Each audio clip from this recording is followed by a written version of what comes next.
Assalamualaikum warahmatullahi wabarakatuh dan salam sejahtera kepada semua. Nama saya ialah Nabila Hani binti Mak Yaakob. Nombor matrik saya ialah D202010943550. Saya merupakan ahli kumpulan 5 dan saya juga turut dibantu oleh 5 orang ahli yang lain iaitu Nur Syafiqah, Nur Atirah, Nur Amin bin Sukaimi, Siti Nuraimairah, Ahmad Akmal.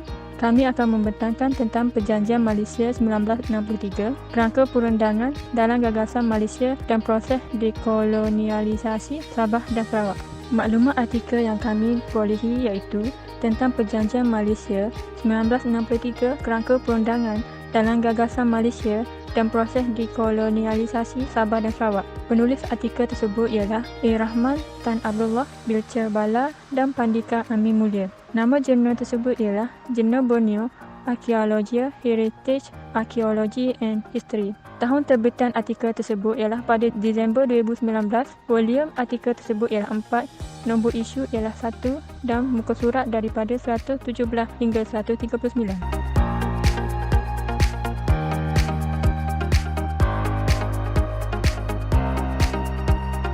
Saya Ahmad Akmal bin Abdul Manaf, nombor matrik di 2019-108-8172 akan membentangkan bahagian pengenalan. Artikel yang dipilih untuk diulas bertajuk Perjanjian Malaysia 1963 iaitu kerangka perundangan dalam gagasan Malaysia dan proses dekolonialisasi Sabah dan Sarawak yang ditulis oleh A. Rahman Tan Abdullah, Bilcher Bala dan Pandikar Amin Mulia. Objektif kajian ini adalah untuk menerangkan sejarah pembentukan dan penubuhan Persekutuan Malaysia dengan penyertaan 2 buah negeri di Borneo iaitu Sabah dan Sarawak berserta dengan Singapura. Persekutuan Malaysia dibentuk dengan penambahan keluasan Persekutuan Tanah Melayu melalui percantuman Sabah dan Sarawak berdasarkan kerangka perundangan dalam Perlembagaan Persekutuan Malaysia yang diiktiraf oleh PBB. Kandungan dalam artikel ini bertujuan untuk membincangkan kerangka perundangan dalam gagasan Malaysia yang diaplikasikan kepada proses dekolonialisasi yang membawa kepada kemerdekaan Sabah dan Sarawak pada tahun 1963. Selain itu, artikel ini juga membincangkan berkaitan dengan gagasan Malaysia yang merupakan dasar dekolonialisasi British. Dekolonialisasi atau dekolonisasi ini membawa maksud penyah jajahan yang sebenarnya satu titik tolak dari keputusan politik yang diterjemahkan kepada dasar pentadbiran pihak British. Justeru, artikel ini dapat dinilai mempunyai kandungan yang positif terhadap sejarah kemerdekaan Sabah dan Sarawak melalui percantuman dengan Persekutuan Tanah Melayu yang direncanakan oleh pihak British dengan dasar dekolonialisasi British di bawah gagasan Malaysia. Penulis dalam penutupnya berharap pihak yang terlibat tiada salah faham dan menggariskan fokus terhadap isu kesamaan taraf sebagai rakan sekutu berkaitan status dan kedudukan perundangan Sabah dan Sarawak sebagai 2 buah negeri dalam Persekutuan Malaysia. Kedudukan Sabah dan Sarawak adalah sama taraf dengan keseluruhan semenanjung Tanah Melayu dan bukan hanya bertaraf 2 negeri dalam Persekutuan Malaysia. Saya Nabila Hani binti Mak Yaakob, nombor matrik di 202010943550 akan membentangkan tentang ulasan ringkas tentang artikel dan isi-isi Perjanjian Malaysia 1963. Artikel ini berkaitan dengan Perjanjian Malaysia 1963, kerangka perundangan dalam gagasan Malaysia dan proses dekolonialisasi Sarawak dan Sabah. Malaysia merupakan negara yang dibentuk berdasarkan Perjanjian 1963. Persekutuan Tanah Melayu bergabung dengan Singapura, Sabah dan Sarawak untuk membentuk Malaysia. Perjanjian ini ditandatangani oleh United Kingdom of Great Britain dan Northern Ireland, Persekutuan Tanah Melayu, Borneo Utara, Sarawak dan Singapura. Terdapat 11 perkara yang menjadi intipati Perjanjian Malaysia. Memorandum 20 perkara telah dikemukakan oleh Borneo Utara kepada jawatan kuasa antara kerajaan untuk menjamin hak dan kepentingan rakyat Sabah dan Sarawak agar tidak tergugat apabila menyertai Malaysia. Isi-isi Perjanjian Malaysia 1963. Semua urusan hal ehwal luar di bawah tanggungjawab Kerajaan Persekutuan yang berpusat di Kuala Lumpur. Agama Islam sebagai agama rasmi Persekutuan kecuali di Sabah dan Sarawak, tetapi agama lain bebas diamalkan. Bahasa Melayu menjadi bahasa kebangsaan Persekutuan tetapi bahasa Inggeris boleh diamalkan dan digunakan. Serta bahasa lain juga boleh digunakan. Bagi negeri Sabah dan Sarawak, bahasa rasminya ialah bahasa Inggeris sehingga 10 tahun selepas Hari Malaysia. Sabah mendapat 16 kursi, manakala Sarawak mendapat 24 kursi dan Singapura mendapat 15 kursi bagi wakil parlimen. Kepentingan dan hak negara anggota dilindungi melalui perwakilan mereka di dalam Parlimen. Ini menunjukkan keikhlasan Kerajaan Persekutuan Tanah Melayu dalam membentuk sebuah persekutuan dengan perkongsian kuasa. Bumi Putera Sabah dan Sarawak mendapat taraf yang sama dengan orang Melayu di Persekutuan Tanah Melayu. Hak istimewa Bumi Putera Sabah dan Sarawak dilindungi dan diiktiraf dalam Perlembagaan Malaysia 1963. Saya Nur Amin bin Zukaimi, bernombor metrik D2021094048 akan membincangkan isu yang dibangkitkan oleh penulis dalam artikel ini. Antara isu utama yang dibangkitkan oleh penulis dalam artikel ini ialah cadangan kerangka perundangan dalam gagasan Malaysia yang diaplikasikan kepada proses dekolonialisasi yang membawa kepada kemerdekaan Sabah dan Sarawak pada tahun 1963. Selain itu, isu Perlembagaan Persekutuan Malaysia yang telah mula berkuat kuasa pada tanggal 16 hari bulan September tahun 1963 tersebut sebenarnya merupakan pindaan kepada Perlembagaan Persekutuan Tanah Melayu tahun 1957. Seterusnya, Borneo Utara, Sarawak dan Singapura akan disekutukan dengan Persekutuan Tanah Melayu dan dikenali sebagai Negeri Sabah, Negeri Sarawak dan Negeri Singapura mengikut surat cara perlembagaan yang dilampirkan pada surat perjanjian dengan penamaan persekutuan dengan nama Malaysia. Penulis juga membincangkan isu berkaitan gagasan Malaysia dan proses keterikatan undang-undang perlembagaan dan isu keterikatan perundingan dalam perspektif undang-undang antarabangsa. Akhir sekali, isu kesamaan taraf sebagai rakan sekutu yang berkaitan dengan kedudukan perundangan Sabah dan Sarawak sebagai dua buah negeri dalam Persekutuan Malaysia. Saya Ahmad Akmal bin Abdul Manaf juga akan membentangkan bahagian adakah isu ini menarik dan mengapa. Dalam artikel tersebut, penulis menulis berkaitan isu kerangka perundangan dalam gagasan Malaysia. Isu ini amat penting dalam artikel tersebut bertepatan dengan tajuk artikel yang dinyatakan. Isu ini dapat menjadi daya tarikan kepada pembaca kerana isi kandungannya yang menarik. Penulis memberikan maklumat berkaitan 3 perkara penting yang perlu diberikan perhatian semasa mesyuarat Jawatankuasa Perpaduan dan Permesyuaratan Malaysia yang telah bermesyuarat sebanyak 4 kali. Antara 3 perkara penting ini ialah terma percantuman 2 wilayah Borneo dalam gagasan Malaysia yang menolak sistem kesatuan. Yang kedua, formula percantuman yang berdasarkan kepada sistem persekutuan. Dan yang ketiga ialah pihak Borneo Utara mencadangkan untuk menukar Perlembagaan Persekutuan baharu dan bukan Perlembagaan Persekutuan Tanah Melayu 1957 yang dipinda. Seterusnya, isu yang dibangkitkan oleh penulis juga menarik kerana penulis menulis isu berkaitan proses keterikatan undang-undang perlembagaan. Hal ini dikatakan menarik kerana dalam isu tersebut mempunyai konflik apabila ia perlu melibatkan Perlembagaan Persekutuan Malaysia dan Perlembagaan United Kingdom atau Britain. Ia juga mempunyai masalah kerana sukar untuk diaplikasikan kepada Perlembagaan Persekutuan Malaysia kerana Britain tidak mempunyai perlembagaan yang bertulis.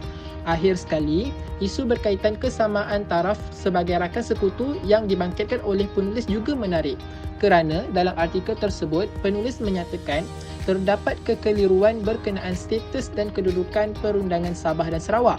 Hal ini dapat menarik tumpuan pembaca untuk membaca keseluruhan artikel bagi mengetahui taraf dan kedudukan Sabah dan Sarawak.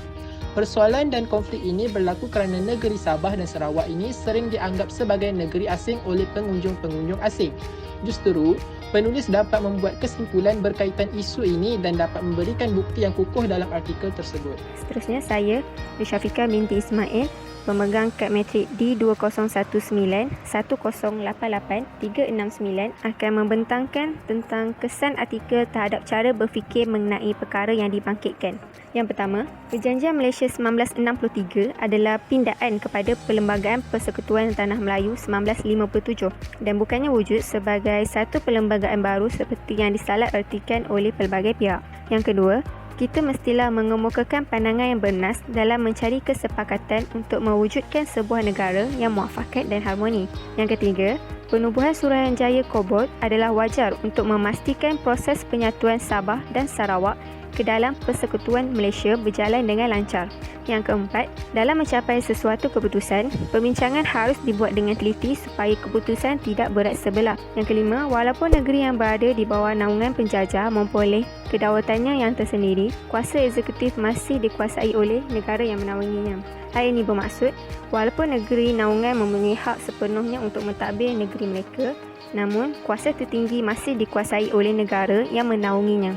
Yang keenam, penyatuan tanah Melayu, Sabah dan Sarawak adalah penting kerana selain daripada ingin memerdekakan Sabah dan Sarawak, tujuan utama penyatuan ini adalah untuk menyeimbangkan komposisi kaum Melayu, Cina, India dan lain-lain di Malaysia.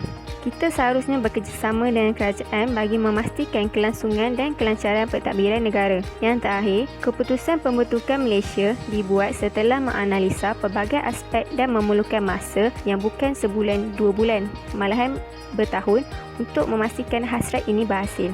Gambar tersebut merupakan ahli-ahli Suruhanjaya Corbett yang dipengerusikan oleh Lord Corbett, 2 orang wakil British iaitu Sir Anthony Abell dan Sir David Waterston, 2 orang wakil Persekutuan Tanah Melayu iaitu Encik Ghazali Syafi'i dan Datuk Wong Poni. Setiausaha Suruhanjaya Corbett ialah J.H. Harris dari Pejabat Tanah Jajahan. Nama saya Siti Amira Zulaika binti Muhammad Azmi.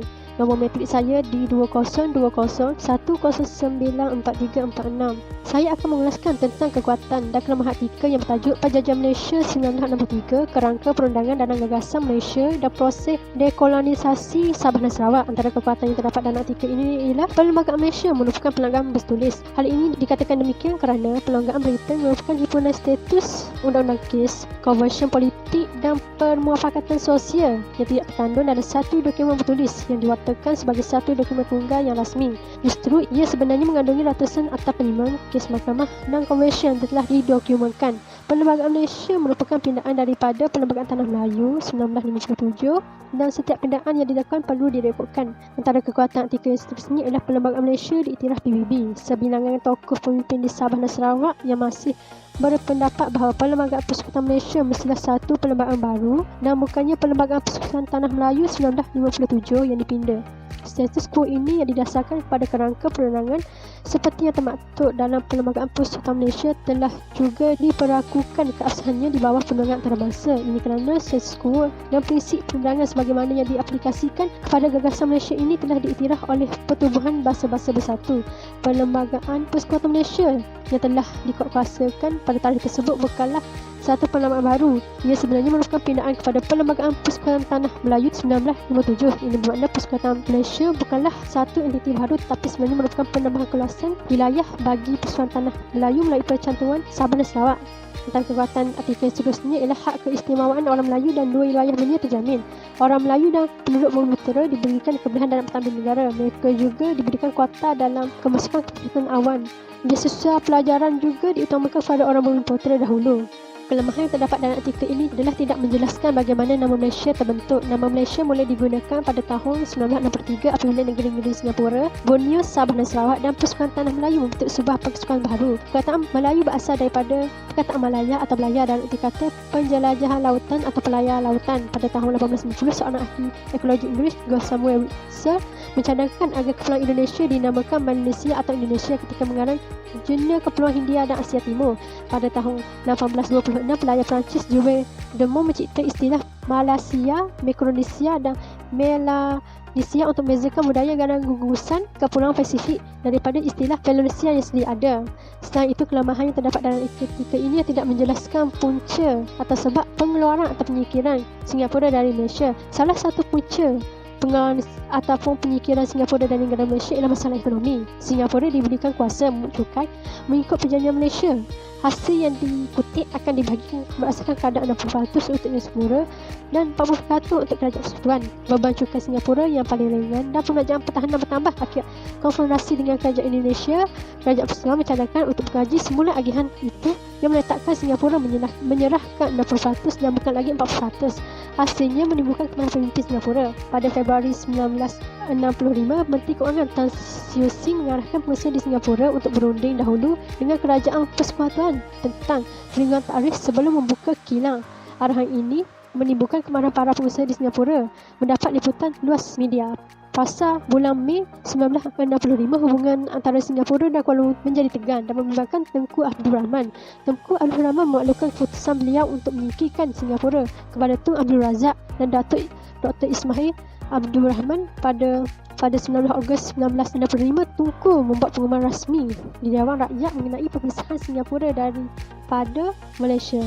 Salah satu punca pengeluaran Singapura daripada Malaysia ialah rusuhan kaum yang berlaku di Singapura. Hubungan di antara UMNO dan PAP menjadi semakin renggang selepas 2 tahun Singapura dalam Malaysia akibat pelbagai peristiwa yang berlaku seperti rusuhan kaum Cina dan Melayu yang banyak perselisihan faham. Setelah minta Malaysia, orang Melayu di negeri itu merasakan diri mereka diabaikan dan Singapura tidak mengambil tindakan untuk membaiki kedudukan mereka dan timbul rasa kesenangan di kalangan orang Melayu di Singapura.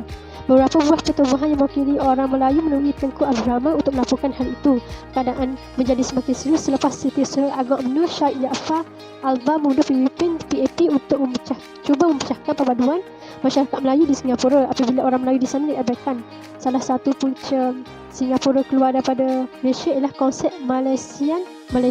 Sikap pemimpin Singapura yang perjuangkan konsep Malaysia tidak disenangi pemimpin UMNO. Konsep ini menafikan institusi Kesultanan Melayu dan juga telah mencabar hak istimewa orang Melayu dengan pemikiran. Pada Mei 1965, Lee Kuan Yew menubuhkan Malaysia Solidarity Convention dengan slogan Demokratik Malaysia sebagai satu perkataan di kalangan parti pembangkang untuk menandingi parti perikatan. Beliau ingin mewujudkan satu persamaan hak bagi semua melalui satu ideologi politik, sosial dan ekonomi yang sama untuk semua kaum, dan hal ini bertentangan dengan perlembagaan persekutuan di mana memberikan hak keistimewaan kepada orang bumi putera dalam beberapa aspek. Saya Nur Atira binti Jamaluddin, nombor matrik T20191081083554, ingin membentangkan bahagian penutup. Kesimpulannya, artikel ini menjelaskan bahawa bagaimana negara Malaysia dibentuk berdasarkan Perjanjian Malaysia 1963. Malaysia dibentuk daripada hasil percantuman antara Persekutuan Tanah Melayu dengan Sabah dan Sarawak. Terdapat beberapa kekuatan dan kelemahan yang telah disenaraikan yang ada di dalam artikel ini. Salah satunya adalah kekuatan artikel ini menjelaskan bahawa PBB telah mengiktirafkan gagasan Malaysia yang mana ia berada di bawah prinsip perundangan antarabangsa. Ia memberikan penjelasan yang baik terhadap bagaimana boleh terbentuknya negara Malaysia ini. Itu adalah kekuatan artikel tersebut. Seterusnya, kelemahan artikel pula adalah ia tidak menjelaskan bagaimana berlakunya Singapura keluar dari negara Malaysia. Ia perlu dijelaskan dalam artikel bahawa Singapura keluar dari negara Malaysia kerana masalah ekonomi. Selain itu, kesan artikel ini berikan kepada cara berfikir bagi perkara yang dibagikan juga adalah salah satu perkara yang dibincangkan. Kesan yang berlaku terhadap cara berfikir adalah seperti dengan mengetahui bahawa untuk membuat suatu keputusan haruslah sebelum itu dibincangkan supaya semua berlaku adil. Dan akhir sekali, jelaslah bahawa daripada artikel tersebut kita dapat mengetahui bagaimana mereka pada zaman dahulu bersusah payah untuk mendapatkan kemerdekaan dan membentuk Malaysia yang sekarang ini. Jadi, pada masa akan datang, kami berharap bahawa masyarakat perlulah sentiasa bersatu padu dalam memelihara keharmonian dan kesejahteraan negara supaya kita akan hidup dengan aman di Malaysia. Sekian, terima kasih.